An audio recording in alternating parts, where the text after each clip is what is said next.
આકોલવાડી ગ્રામજનો તેમજ આસપાસના તમામ ગ્રામજનોને જણાવતા આનંદ થાય છે કે વર્ષો જૂની માંગ છે ગીર પંથકને સુરત સુધીની એસટી બસની માંગણી કરી હતી તે ગ્રામજનો અને ખેડૂત ચર્ચા મંડળના પ્રમુખ છગનભાઈ સાવલિયાને સુરત શહેર ગામના અગ્રણીઓના સાથ સહકારથી રાજ્ય સરકાર દ્વારા એસટી નિગમને જ રજૂઆત કરતા એસટી નિગમે અડાજણ સુરત આકોલવાડી નવી સ્લીપર કોચ અને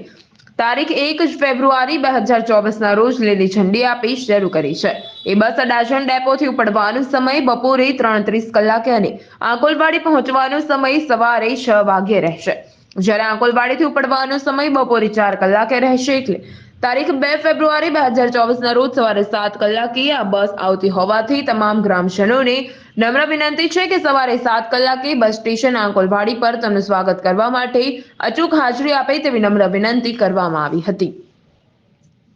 બ્યુરો રિપોર્ટ, મહાદેવ ન્યૂઝ।